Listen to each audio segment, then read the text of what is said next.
Vidya, this effort is not in vain.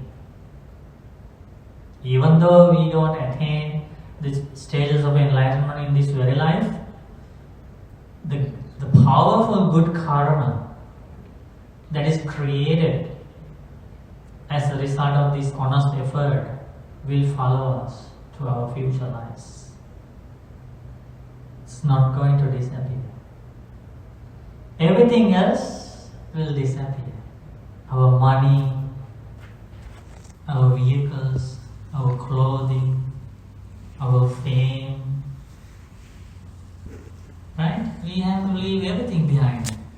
But what we create, like this, making an honest effort to create good karma, that will not leave us without giving powerful results. This good karma will follow us all the way until we attain stages of enlightenment. So that's the power of wholesome qualities. Okay, so we should all continue this path. We should continue this practice of wholesome qualities, and they will not leave us when everything else leaves us. Even our family members, our parents, our friends, relatives, children, we have to leave everything, everybody, and go. And all the luxurious things, our belongings, we work very hard to earn them, but one day we have to leave them as well. But the good karma will follow us, opening many opportunities.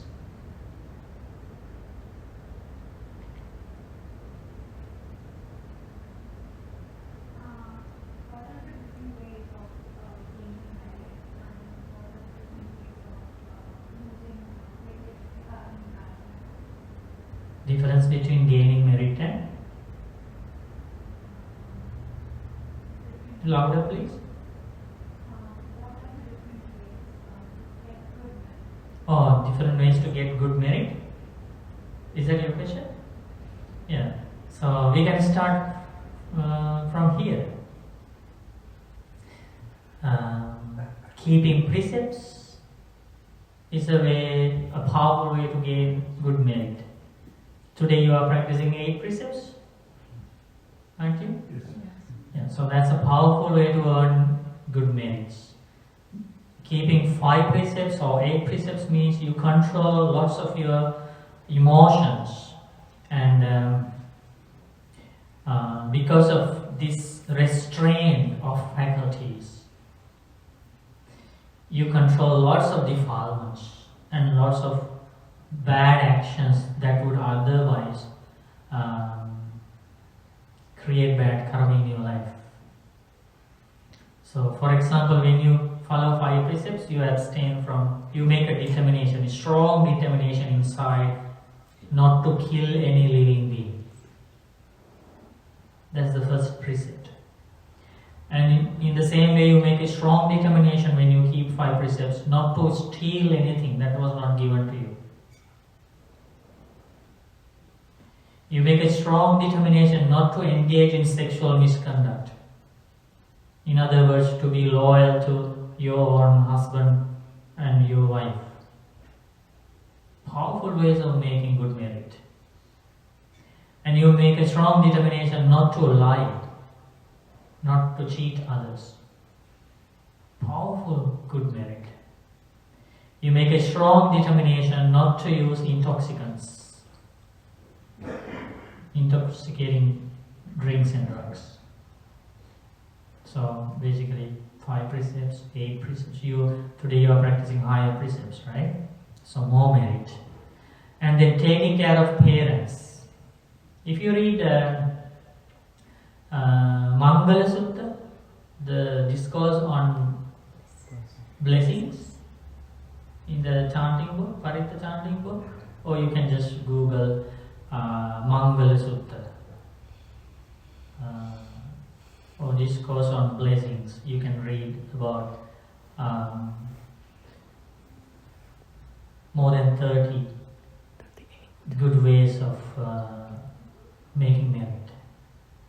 In that sutta, Buddha explains about taking care of parents as a way of making new merit, and worshipping the relics of the Buddha, helping the relatives, helping sick people, practicing generosity, practicing giving and sharing, helping people, acts of kindness, volunteering, so many ways to make new merit, good karma, to create good karma. Practicing patience, practicing forgiveness, spreading loving kindness, meditation,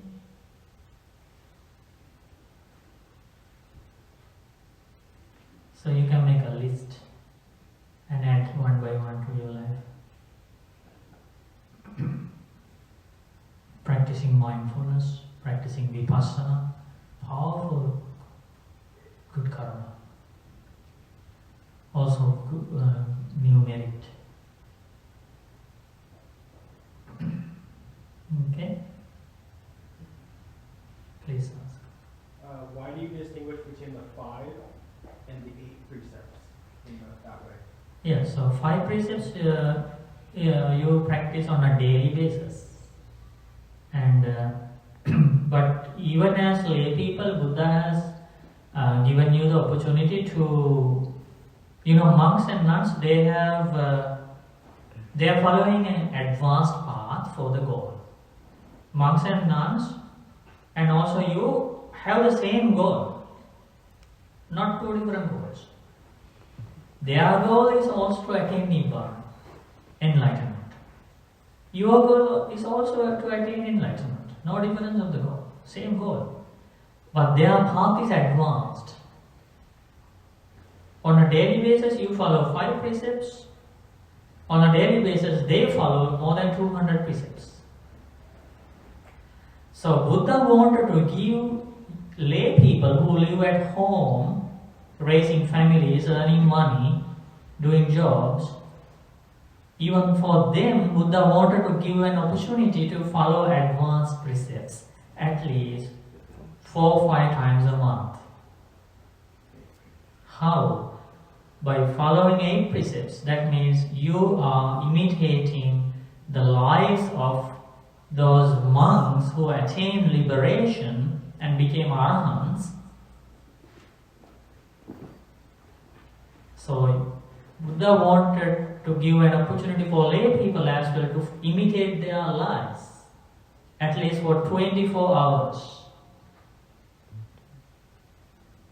So 4 or 5 times of 24 hours per day. You think those liberated monks lived their entire life without killing any living being.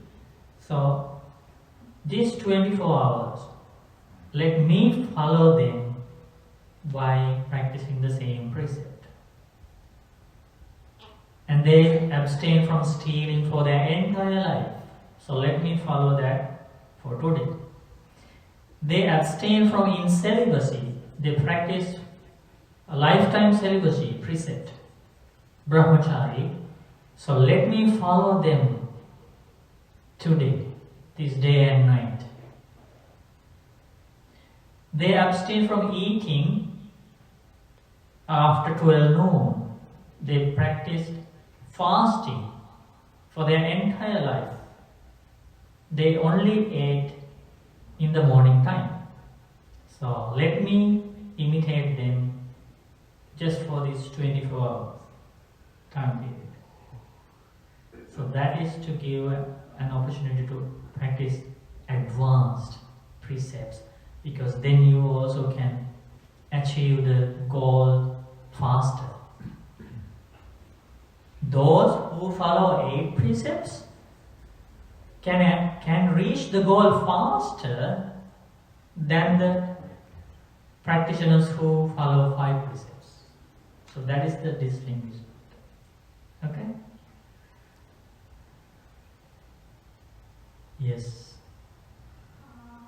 What are the ways to cancel bad memories?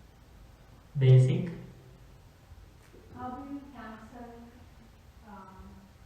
bad karma? How do you cancel bad karma? We all want to do that, don't we? And first we accept that we have bad karma coming from past lives, right? Because we journey through this cycle of birth and death with an ignorant mind, with lots of defilements inside. So we accept that definitely we have made bad karma in our past lives, and in this life also we still make bad karma, right? So we humbly accept that. One day Buddha said, if you cannot cancel the results of your bad karma done before, there is no point of following this path.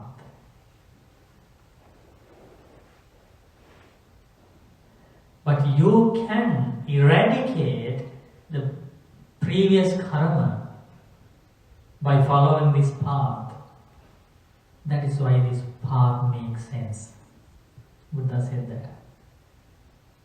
For example, let's say we all have done some bad karma, and that will take all of us after death to a miserable rebirth. Okay? And if we, by following the Noble Eightfold Path, which you are following now, precepts, meditation, wisdom, if anybody cannot change that destiny, and if they are definitely going to be reborn in the plane of misery, that means there is no point of following the Noble Eightfold Path, because we cannot change our destiny, because we cannot change our karma.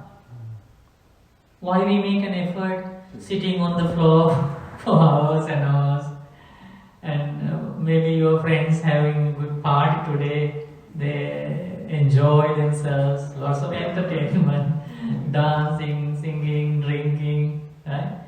But today you are sitting on the floor, right? Trying to concentrate the mind, very difficult. Why? If we cannot change our destiny, if it is a fixed destiny, for all those who have made bad karma, only destiny is hell. If that is the case, there is no point of making an effort to create bad karma, right? But Buddha said, no. When you increase your good karma side, that means, let's say, we were evil before, okay? We were doing bad things, killing, stealing, taking drugs, harming other people. But one day we realize, okay, this is not the path I should follow. I should be a good person. I should start keeping precepts. And now you change your life and you decide to create more good karma, right? And Buddha thought, when your good karma side is increasing, that good power of good karma can weaken the results of bad karma done in the past. And if the Noble Eightfold Path is properly followed, all the good karma that is hidden in our life, that would otherwise take us to a rebirth in hell, rebirth as an animal, rebirth as a hungry ghost, all that bad karma will be deleted from life the moment one attains the first stage of enlightenment.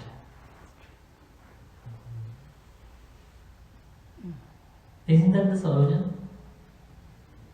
That's a powerful solution for this life. So that means Noble Eightfold Path can eradicate bad karma. It can eradicate all the bad karma that would take somebody to a rebirth in a miserable plane. The person who attained the first stage of enlightenment, until that person fully liberated and escaped from this cycle of birth and death, will only be reborn either among humans or among heavenly beings. There is no more bad karma remain to be reborn in a miserable plane. Isn't that a powerful security? Powerful assurance. So that is not given by a person, that is not given by the Buddha, that's not given by any individual, that is given by the Dhamma, by your realization of truth of life. It's not given by somebody else to you. It's given to you by your own realization of truth. Attaining stages of enlightenment means understanding the true nature of this life, true nature of the mind, true nature of the cause and effect mechanism, true nature of the conditioned things. That is the meaning of attaining stages of enlightenment. And when that wisdom is increasing, you attain to the next stage of enlightenment, depending on your wisdom, depending on your dedication to the path. And you understand more things about this life, you get to the third stage of life, third stage of enlightenment. When you cleanse your mind, when you purify your mind little by little, and some of the major defilements are removed from your mind, you get to the first stage of enlightenment. And you keep practicing the path, you remove more defilements from your mind. Then you get to the second stage of enlightenment. And you keep practicing the path, keep developing samatha, vipassana, keep developing Noble Eightfold Path, you remove more defilements from your mind. For example, the person who attains the third stage of enlightenment never gets angry. Nothing and no one in this world can make him angry anymore. That means one of the major defilements of the mind that creates lots of pain and suffering for ourselves and for others. Anger. Can you see how anger and hatred create suffering in the world? We cannot kill somebody without anger inside, without hatred inside. Now you can see how this hatred creates so much suffering in the world. So this one of the major defilements of the mind, anger or hatred, completely removed from the person who attains the third stage of enlightenment. He cannot hate anybody anymore. I think a lot of us want to have these want to have a very compassionate heart. We want these thoughts of anger come up, ill will come up, these things, these defilements come up, that we really want to have a compassionate heart, but it's almost like they're happening to us. Do you know what I mean? So we're bringing our strong intent to want not to get angry. Not to get angry, to want to forgive everybody, to want to do. But it's not happening like that, right? It just keeps on repeating, right? Can you bring a lot of effort Yeah. and want to do this thing? Yeah. Does this mean that you were really bad at bringing this along? That this is happening? Or does it? No, that means we need more practice. More practice. So that means you have to come to these programs frequently. You're all right. Because it's not an individual's problem. It's a common nature, that in throughout this journey, we have practiced our mind, we have trained our mind in a certain way. It's not easy to turn it upside down in a month, in few years, except for very few people. Even for them, they have practiced, they have trained the mind in a good way in many of their pathways. They are the ones who realize the teachings very quickly while sitting there. They come to see the Buddha as an ordinary person, and then when they stand up as an arhat, a liberated one. Because they have made an honest effort in many of their pathways. So if that is the case, we keep doing this. We practice this path in this life, and then we will continue in next life, and like that we go the same way. Okay? Yeah, that's why morning we learn Zen Dhamma. But Darshi spent a long time in practice. He was coming from previous lives. Yeah. So that's why this effort is not in vain. Even though we don't see very instant results in this life, that doesn't mean this path is not growing inside. That doesn't mean it's growing inside.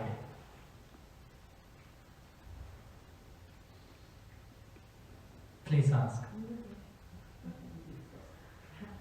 Hi, I'm new to this presenter, so I just had a question about in Buddhism, when we're looking at suffering, what's the role of ego in suffering?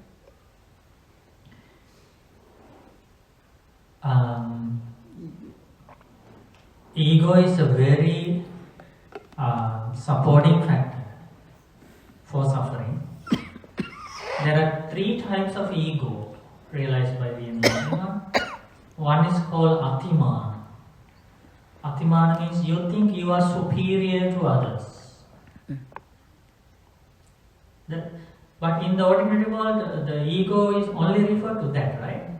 When you think high of yourself, then people say, oh, he has lots of ego. But enlightenment realized ego has more aspects. The second type of ego is called Sadisamana. Sadisamana means we develop an ego when we think we are equal. Very subtle. And then there is a third type of ego that's called Hinamana. Hinamana means we think we are inferior to others. So I think ego, that translation is only referring to the first one. Yeah. When somebody thinks that one is superior to others. So there are these three types of mana. Hinamana, Sadisamana, and Atimana. So this mana coming from this notion of self. When we think that there is somebody inside controlling everything, self, this mana is growing. And with that, if there is somebody inside as an owner for this life, then we want to own things, right? And then craving comes.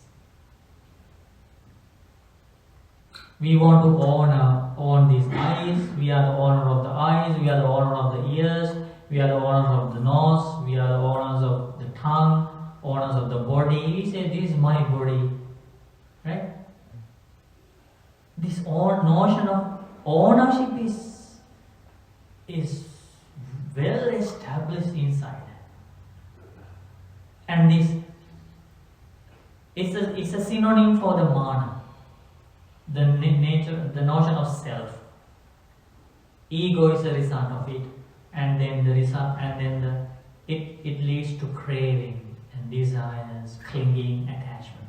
Okay, we think they are my children, right? This is my wealth. You see this my all the time. I am myself.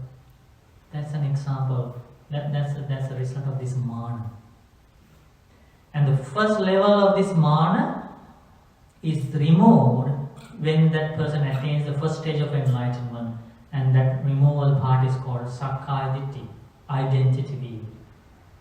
We identify ourselves as me, I am, myself. And that is a wrong view. Buddha teaches, if there is a self in this life, if there is an owner in this life, then you can command. You can say, okay, I am the owner of this body.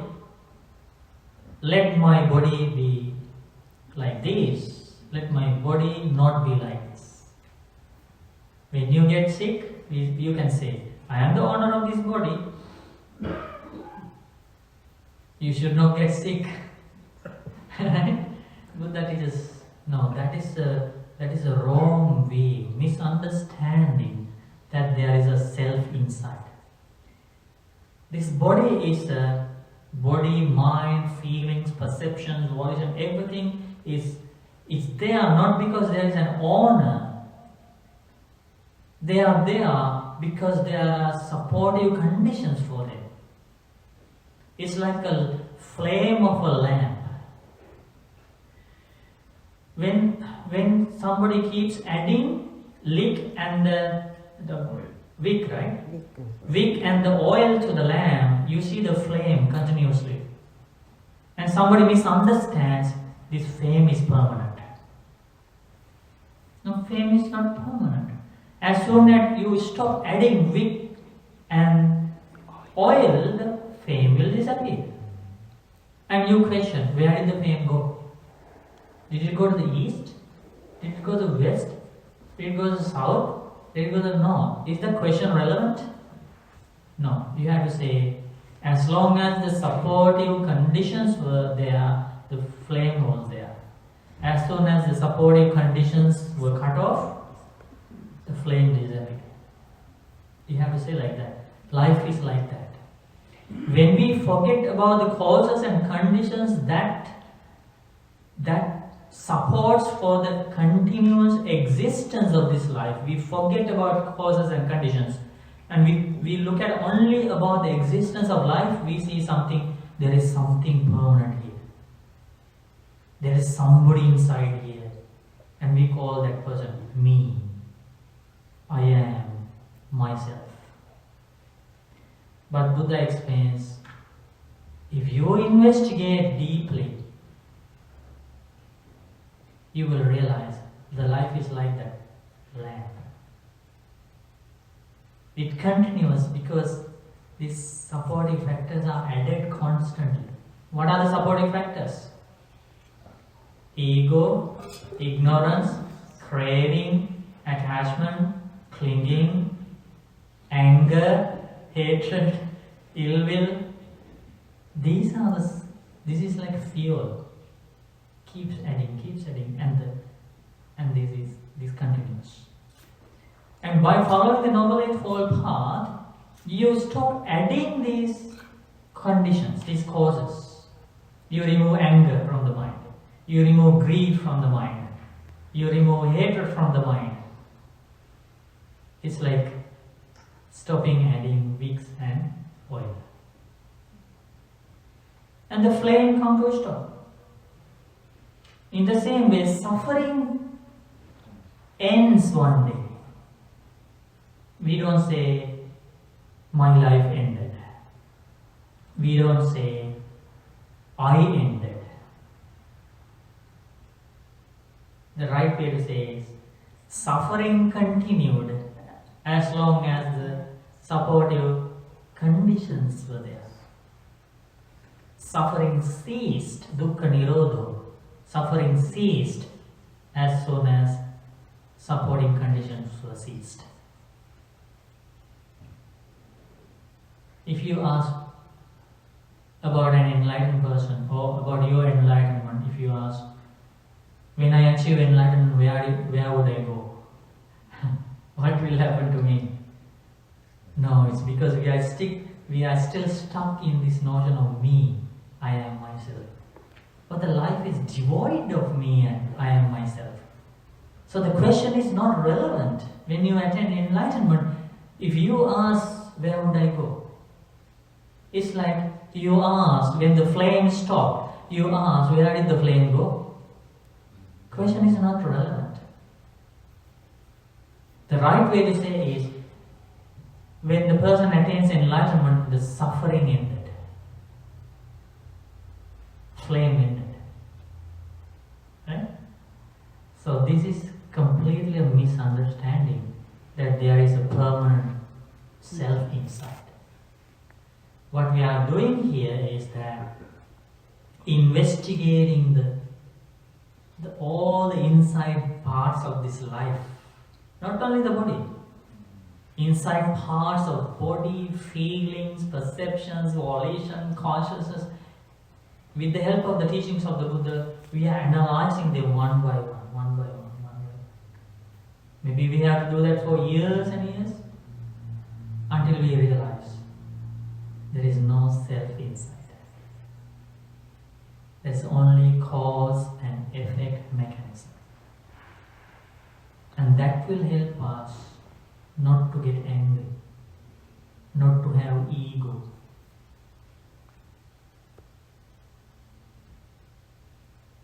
Not to harm others, not to steal anything, not to engage in sexual misconduct, not to lie. That realization will help. Okay? Please ask. I'm new here. It's my first time. We are all new. Consider we all new.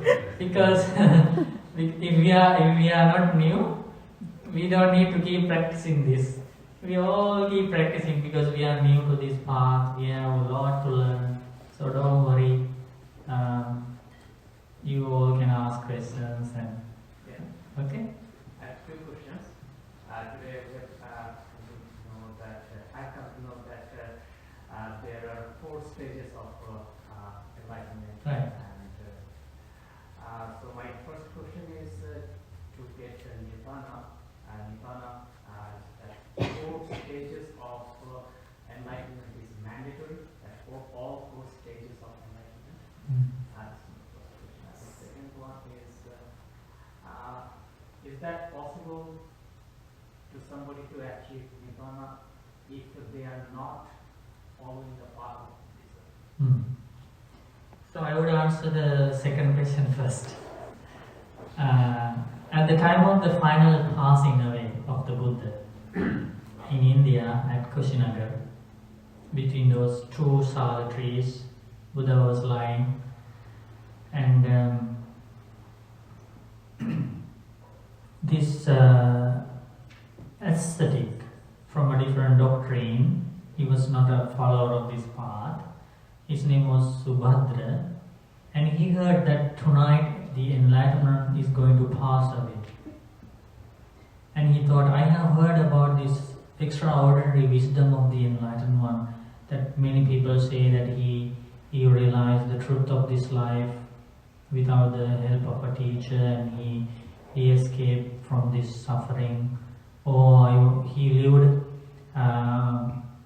45 years after he attained enlightenment at the age of 35. But I was not able to meet him and ask. I have lots of questions about life, but today is the final day. So he was so rushed, and there was a big crowd around the Buddha, lots of monks, but he wanted to see the Buddha final time. So, and he came and he wanted to see the Buddha. He asked the chief attendant monk, Venerable Anandathero, and Anandathero said, "Oh Subhadra, no, you shouldn't approach the Blessed One now. He's about to pass away."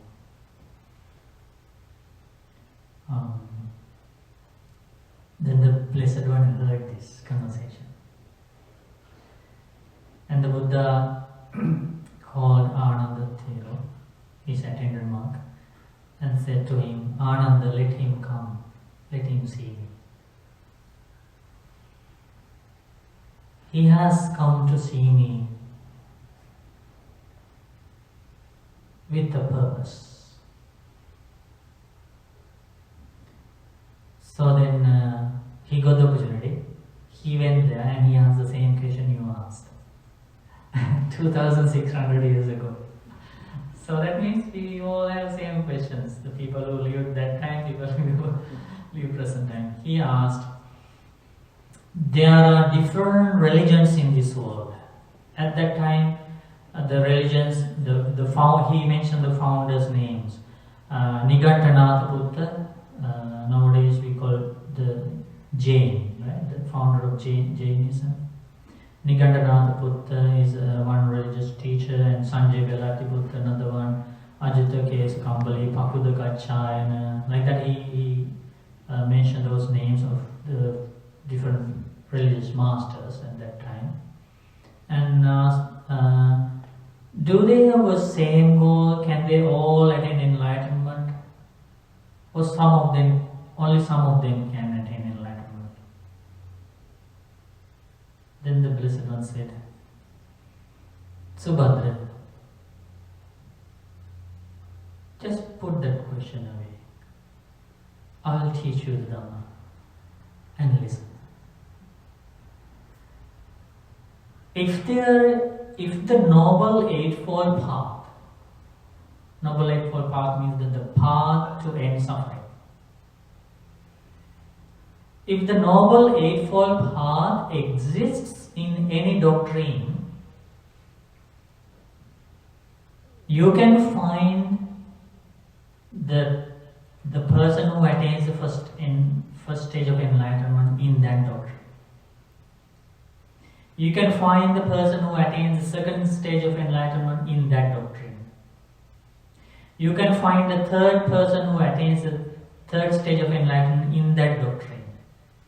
You can find the fourth person who attains the fourth stage of enlightenment in that doctrine. Which doctrine? Any doctrine that consists of the Noble Eightfold Path. And Buddha said, this Dhamma that I teach, this doctrine that I found, has the Noble Eightfold Path. That was his question. Same answer for it, right? And then this Subhadra, who was following a different doctrine, like he was fully convinced. And he learned more teachings about Four Noble Truths, and then he realized, this is the last opportunity for me when Buddha is alive. I want to be liberated. So he did not mingle with the crowd, or there were lots of monks weeping, lots of people weeping. He didn't join that crowd. He went to a secluded area in the same garden, same Sala Grove, and he started contemplating the Dhamma. The very first day he got to see the enlightenment. Very first day he got to listen to the teachings. That's the wisdom of people. Some people's power of wisdom. And he started contemplating the life, the Four Noble Truths. Just before Buddha attained passing away, this Subhadra became the liberated monk Subhadra.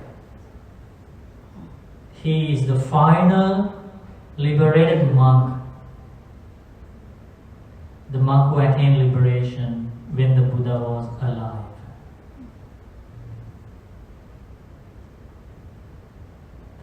That's the path. Okay? So there should be the presence of Noble Eightfold Path in any doctrine to meet the four disciples who attain these four stages of enlightenment. Okay? I think now is the tea break, right? No tea break, Bante. No tea break? We would like to listen to Dhamma, Bante. Please, Bante. Any other questions? Does Bante need a break? No, I don't need There was also the second question. No, the first Or the first question. What is the first one? Oh, do they have to attain first, second, third, and fourth, then arahantship? Yes, so it's like this. One day a heavenly being told the Buddha that one should make urgent effort to remove craving from the mind. mind. That means to attain the fourth stage of enlightenment. And Buddha changed his understanding. That every beings understand. Buddha said, no. One should make a great effort, urgent of it, effort to attain the first stage of enlightenment. Because if one attains the first stage of enlightenment, that person is definitely going to attain the fourth stage of enlightenment within maximum of 7 lives. It's a natural law that when the wisdom achieves a certain stage, in this case the first stage of enlightenment, that mind will naturally, without stopping, will reach the wisdom of the fourth stage of enlightenment. It's a natural law in the world. So Buddha encouraged people to attain the first stage of enlightenment as soon as possible. So then attaining the fourth stage of enlightenment is not a problem for that person. But if one has not at least attained the first stage of enlightenment before the life ends, there's a big danger. So attaining first stage of enlightenment means understanding the true nature of this life, at least in the initial level. Please ask. In this time period or goblet, I guess, or epic, is it possible for people to attain enlightenment? Very difficult. Very difficult. Yeah, right? Yeah, very difficult, but at least we can make an effort to enter the path in this life. We make an honest effort, because you can see this. The reason is decreasing of human qualities, rapid decrease. If you compare the life, the time the Buddha was alive 2600 years ago, the memory capacity, the truth-seeking nature of the people were very high. There were so many people, they realized the meaningless nature of these material pleasures. There were so many truth seekers at that time. When they come together, they discuss about the truth of this life. Those were the conversations among them. If you read the history books, the philosophical things and all these discourses, you can see their conversations. Not only spiritual masters, but even the lay people. There were so many discussions about what is the meaning of this life, what is the true happiness, these kind of questions. And their spiritual faculties were very mature at that time. So the attaining stages of enlightenment were kind of reachable in that time period. But after that time, you see rapid decline of these abilities of the human mind, and lots of negative qualities, rapid increase of negative qualities, unwholesome qualities in the human mind. You can see the weapons they make for destructions of lives, hatred, anger, greed, excessive greed, that increase of unwholesomeness, and also declining of wholesome qualities. Memory decline, you see, all these discourses, this is only 32 discourses, okay, in this book. Only 32 discourses. Total 18,000 discourses were memorized by one monk. His name is Venerable Anandathero. He memorized everything. You can understand this. Our grandparents, They didn't use calculators, laptops. Did they? No. They had good memory, right? And now you go backward and think the people who lived 1,000 years ago, 2,000 years ago, 3,000 years ago, right? So now we cannot do even a simple math without a calculator or laptop, right? That is only one example. Memory is declining. And now we can't read a book for a long time because we are used to see these short videos, Instagram, YouTube. We can't spend time, hours and hours reading books now for many people.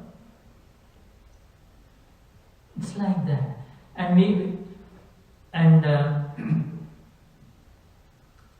You are doing a very difficult thing here. You are listening to these teachings for hours. In this time period is not an easy thing. That's why people like short YouTube videos. Should be below 30 minutes or 15 minutes, everything. Right? You are doing a very difficult thing here. That ability is also leading us. Listening to things for a long time. So spiritual faculties are declining. We need to understand the truth. That is why we need to be careful. We should not try to get instant results, thinking that when the Buddha was in India, people went to see him and with one discourse they attained enlightenment. So why can't I do this? If you think like that, that's not correct. We need to learn these teachings, study these teachings again and again. Because we need to sharpen the spiritual faculties. At least we think we need to enter this path in this life. So we will not leave this path when we leave this life. At least if we have that wish in our life, that will happen. Okay? That's a very good thing to understand, that it's not easy to attain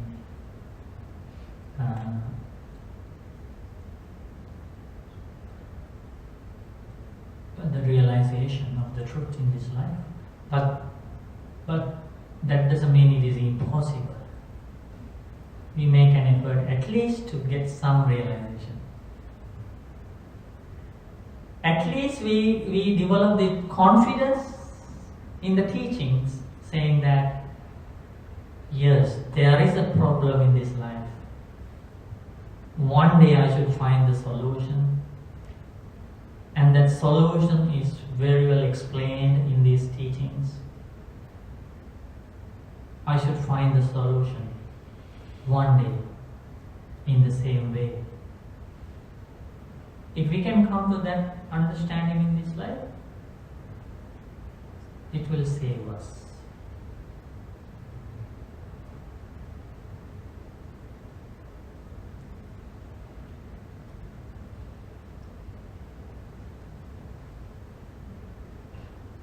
Please ask. I have a question. So I think nowadays with the internet, there's so much like information out there, and I think I like to learn a lot. So I was gonna ask, because that could be like a craving, I guess. So I was gonna ask, like, what's like the more healthier, more effective ways that my brain kind of learning things, right? There are good cravings too. Have you heard that? Yeah, but something it gets overwhelming, especially with the internet and the million things out there. Normally, we encourage people reading books. You can focus more on what you need, because as you said, on internet and the social media, we try to get a certain type of information, but we end up in getting something else or even unnecessary information. But the book doesn't do that harm to you.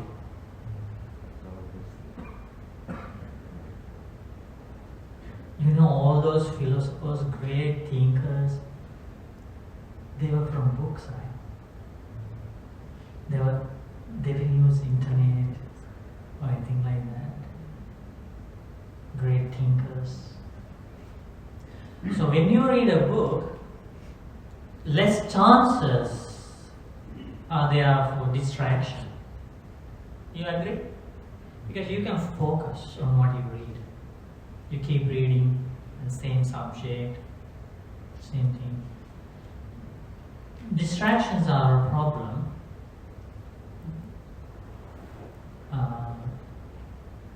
So you need to find ways how not to overwhelm with the information. Or how to grasp it more efficiently, I guess. Yeah, I would suggest reading more books. Like, for example, let's say you want to learn about meditation, and then try to read books about meditation. Because I don't know how to, because it's like jumping into a very fast river. It's like that, jumping into internet. You know, you start learning about meditation and you end up learning something else. Doesn't that happen to people? I don't know strategies. Maybe some people know. If you know, you can share strategies. You know, it's a common question people ask: how to stay with what we need, how to focus on what we need. But we cannot completely separate from internet and YouTube, because people get lots of important information as well.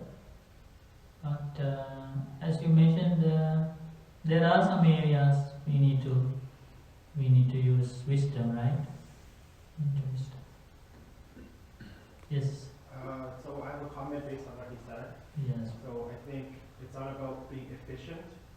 To truly learn something, you have to digest it multiple times. You have to read many books, talk to many people, and figure out what all the pieces need together. So right now we are so focused on being efficient and using the most of our time and multitasking that you can't really learn some subject deeply.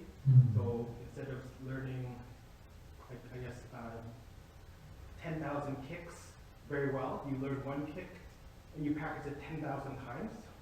And then you become an expert in that area. If you want to just be a generalist, you can like maybe browse Wikipedia to get an idea, and then go to the library, and then read one book in the same subject. Instead of browsing one, because I do that too. I go to Wikipedia, I click on 10 different things, and then I forgot what my first thought was.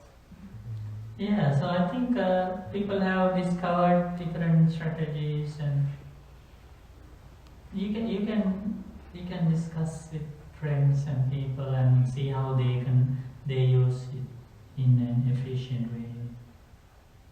You need a teacher. You need somebody who's actually done that, right? This is why we come here, because like you said, probably now there's more discourses, more person that you can find. I can spend all day watching videos, reading things online, but unless you sit with somebody who lives the Dharma every day and can answer these questions and be with you, you need a teacher, right? You need someone to guide you, right? Like we come here twice a month and we get guided, we need direction, right? You need to be led down the path. It's very different, right? So in my opinion, it's the Dharma, the Sangha, and what is it here? Buddha, Dharma, Sangha. You need a teacher, you need a Buddha. Yeah, that's a very valid point. That's actually coming from the enlightened one's own mouth. One day Buddha thought, in this world, everybody needs a teacher. If somebody lives without a teacher means like somebody guiding in the right direction. And then the teacher knows teacher knows your benefit, your happiness, your future progress. Teacher has a very good understanding about how to guide you in the right direction. We call that person a teacher, right? So then one day Buddha thought, this thought came to the Buddha. As soon as Buddha attained enlightenment, this thought came to his mind. In this world, if somebody has to live without a teacher, it is a painful life. It's painful because we don't know what we are doing. We fall into trouble. If we have a very good teacher, the teacher guides you, don't do this, don't do that, do this like this, associate with these people. Oh, having a teacher is a blessing. So then Buddha thought, everybody should have a teacher. If somebody living without a teacher, that's a miserable life. That's how he felt. So let me find a teacher for me. Enlightened one thought. Then he thought, if I find a teacher, I need that teacher should be able to teach about virtue to me. He should be able to teach about meditation to me, the concentration that I have not developed. If I need to find a teacher, he should be able to teach me about wisdom that I have not, about the things I have not realized. That's the purpose of a teacher, right? So the teacher knows how to help you to achieve progress.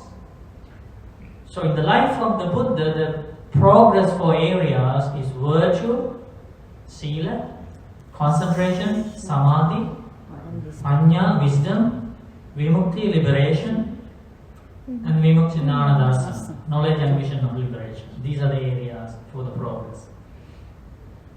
And then Buddha surveyed entire human world.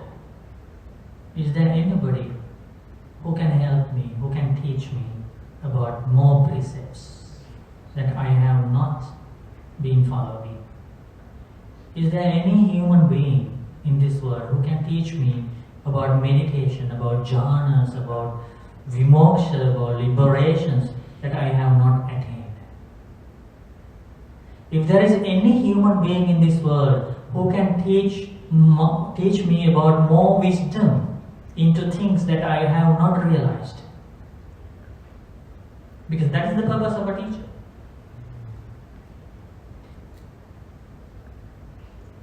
He couldn't find any human being. But he didn't stop there.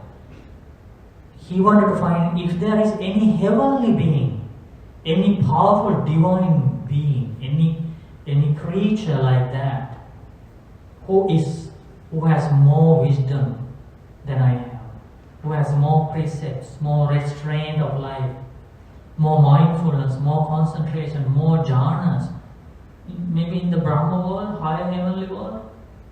Using his psychic powers, he surveyed all the heavenly beings. He couldn't find anybody. Why? Because he became the fully enlightened Buddha as a self-awakened one. Self-awakened means without the help of a teacher. But he still needs a teacher. So that day Buddha realized, let me consider the Dhamma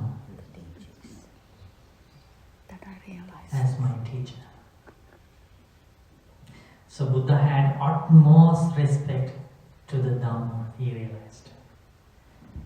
Can you believe, if a group of monkeys discussing the Dhamma, having a Dhamma discussion in a hall, in a room, and Buddha approaches that hall and can hear the monks having a Dhamma discussion like this, Buddha would not interrupt. He is the founder. He is the enlightened one. Still he would not interrupt the Dhamma discussion, and he would stand outside beside the door, closed door, until the Dhamma discussion ends. You can see that when you read the discourses. When Buddha realizes the Dhamma discussion is ended, Buddha would clear his throat. Then the monks, somebody goes and opens the door and they realize their master, their enlightened one, their blessed one was waiting here. And then they open the doors and then the Buddha would come and he started teaching. Isn't that amazing? The respect for the Dhamma. That's why we remind people not to put the books on the floor. That's why we have these stools to put the Dhamma books, you know. We all learning, right? So, even ordinary books you learn, any subject, that knowledge will help you to, not to attain stage of enlightenment of course, but to achieve something in your life. To find a good job, to have a successful future, that knowledge will help you. And we can remember, like students coming from Sri Lanka, from an Asian culture, we can remember, I'm not talking about the Dhamma books. When we go to school in Sri Lanka, and we don't put even the school books on the floor. When you remember how we respected, and we don't touch them with dirty hands. Even for the ordinary books, we show that kind of respect. And for the teachers, the respect for the teachers, can you believe? In Sri Lanka, I don't know now, but the time we went to schools, before I became a monk, I was like you. For 20 years, I was like an ordinary person, went to school, went to university. So, at school, from the grade 1 to grade 13, every day we go to school. When we see the teacher approaching in the distance, we stand up. We stop talking, stand up. Respect for the teachers. We consider them as gods and goddesses. That much respect. And when the teacher enters the classroom, we pay our respect. We put our palms together. Maybe in other countries as well, we do that. That's how we respect. Every New Year, now New Year coming, right? Every New Year, you know those beetles, right? Beetle leaves. How do you call it? Beetle leaves. Beetle leaves? Yeah. With that, we go to every teacher in this school. Not even the teachers who teach us. We go to every teacher. Have you done that? Every teacher, and we hand over those set of beetle leaves, bow down, kneel down, touch their legs, and worship.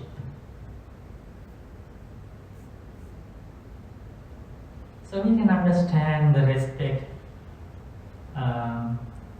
the enlightenment showed to the Dhamma, because that Dhamma liberated him, right? Gratitude. We can understand the gratitude of those enlightened monks and nuns. If you read that book, Enlightened Monks, one book, Enlightened Nuns, another book, those real enlightened monks and nuns who lived in the time of the Buddha, you can read their verses, their realization, how they follow the path and all these things. When you read that, some people will think, why this much of respect for the Buddha? Why so much of praise? Why do they praise the enlightened ones so much? You might question, what is the gratitude? It's because of the gratitude. Gratitude for the teacher, gratitude for the Dhamma, gratitude for the companions in the holy life, Buddha, Dhamma, Sangha. I can remember somebody asked in the very beginning of the discussions, what are the ways, different ways to make good merit, right? So another one is showing gratitude.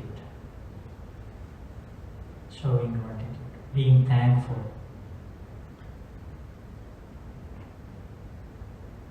Yeah, one day Buddha had to stand outside the door for a long time because it was a long Dhamma discussion. And then finally when the monks stopped the Dhamma discussion, after many hours, and Buddha cleared the throat and somebody went opened the door and saw the enlightened one standing there. And Buddha came and sat down on the prepared seat. Buddha said, I was standing there for a long time. I have a back pain. And the monk who was giving the Dhamma talk, he was sad. He said, oh, blessed one, we didn't know you were standing outside. Otherwise we would have a short Dhamma discussion. And then Buddha saw that monk was sad and Buddha wanted to help him to overcome sadness. And Buddha said, no. Teaching Dhamma has so many benefits. It's a very, very good thing. And Buddha encouraged that monk.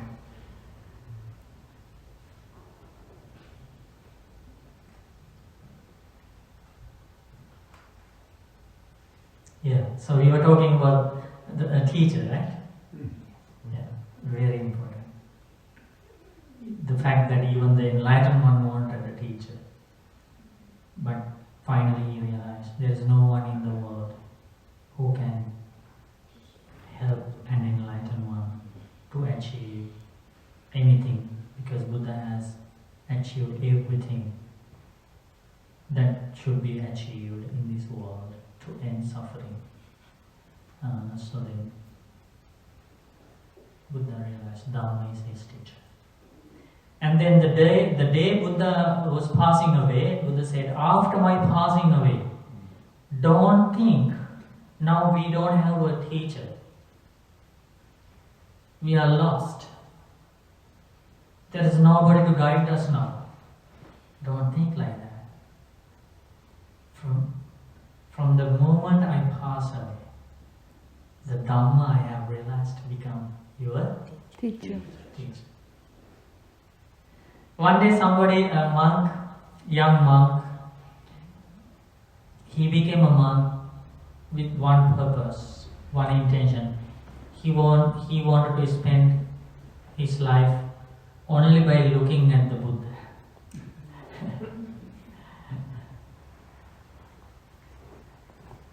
That's all he wanted to do. Every time when Buddha was teaching, he would look at the Buddha. So Buddha realized this is a hindrance for him. Sometimes it's like that, right? Some people are very attractive. People wanted to spend long time looking at them, right? Yeah. So same thing happened. And Buddha said, what can you achieve by looking at this filthy body? That's what Buddha asked. You try to see the Dhamma, then you will see me.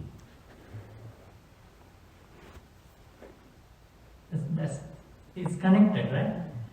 Remember the day Buddha was passing away? Buddha said, after my passing away, Dhamma becomes your teacher. And now this statement, you try to see the Dhamma, then you will see me. When you try to study the Dhamma, when you try to apply the teachings to yourself, you will realize what kind of an extraordinary being the Buddha was, enlightened one was. You will realize a person who has anger cannot teach like this. A person who has craving for the world cannot teach like this. A person who has attachment for the world cannot teach like this. So then through the Dhamma, when you apply the teachings to yourself, you will realize the life of the Buddha. Not by looking at a statue, not by looking at his body, physical body, not by looking at anything else, but by applying the teachings to yourself. Isn't that beautiful? Now when we offer flowers, incense, candles, do you think Buddha is waiting for us to offer those things? And Buddha praises us if we offer them? No. A person with defilements, individual with defilements would do that. Oh, good. You respect me, right? You praise me, right? A person with defilements, a person with ego will think like that. But Buddha is not in the existence anymore to accept our offerings, to praise us. Buddha is not watching over us, is he? No, he liberated from the cycle. But people offer things with a sense of gratitude and with an idea that they can make merit by paying respect to the people who are worthy of respect. Okay? So the only way to see the Buddha today is to see the Dhamma. Okay? Is that good message? Good news? Yes. Yeah, so let us all have the opportunity to study these teachings about our own life. We are not teaching about outside things, external things. We are learning about our own life, how to find the root causes of our suffering, how to find the end of suffering. We are learning about the truth of this life.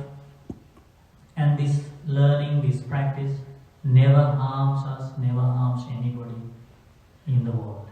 So let us study, follow, apply these teachings to our life and see the life as it actually is. Let us develop lots of wholesome qualities. Let us purify this mind and let us all realize true happiness and escape from all sufferings. Sadhu, sadhu, sadhu. Okay. We don't get to learn the Saro Mahasana. Didn't learn the Saro, so maybe for a future program. Okay? But we learn many things from Buddha, right? Yes. So don't be sad. Okay. So today you created powerful good karma, earned lots of merit, new merits to your life by going for refuge to the Triple Gym, observing advanced precepts. Okay, so before you go home, since there are new people here, if you want to continue the 8 precepts until tomorrow morning, then you have 24-hour practice of 8 precepts, and that's great, that's very productive. So then you have to avoid eating, having dinner or eating solid food until tomorrow morning. You have to avoid singing, dancing, music. Okay, because you are following the renunciant's life, celibate life of those arahants. Many people do that. Okay, don't get discouraged. Many thousands and thousands of people all the world do that. Follow precepts 24 hours. If you can do that, if you continue with the precepts until tomorrow morning, then tomorrow morning you, from your mind, you think, okay, from now on I go back to 5 precepts. So I observe the precept of abstaining from killing, stealing, sexual misconduct, lying, taking intoxicants. You think those 5 precepts from your mind, then you, from that moment on, you follow 5 precepts, not 8 precepts. Okay. But if you think, no, I want to go back to 5 precepts now, then after the program, you can sit for a few minutes and read the 5 precepts from your mind, then you go back to 5 precepts. Okay? So that's the way to go between precepts.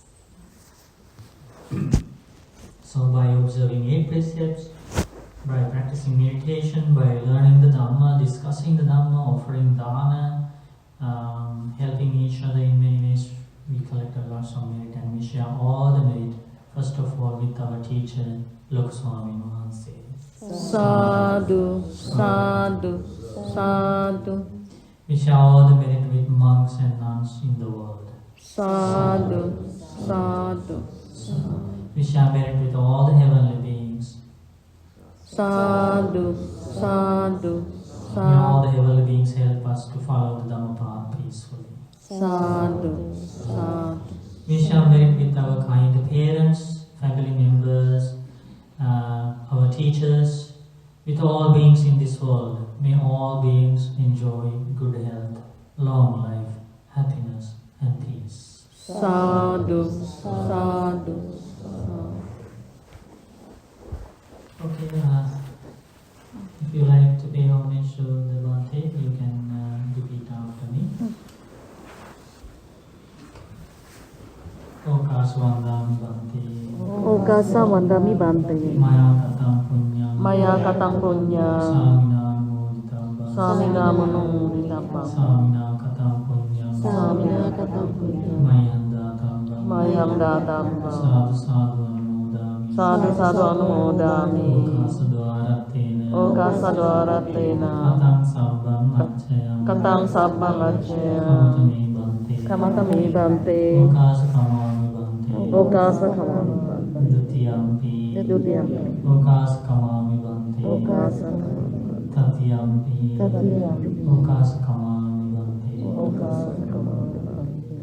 Abhivadana Sirisa Nicham Mandapachayano Sattaru Dhamma Vadanti Ayuvanno Sukhambalam Ayurarogya Sampatti Sabga Sampatti Mevacha Ato Nibbana Sampatti Iminati Samjatu.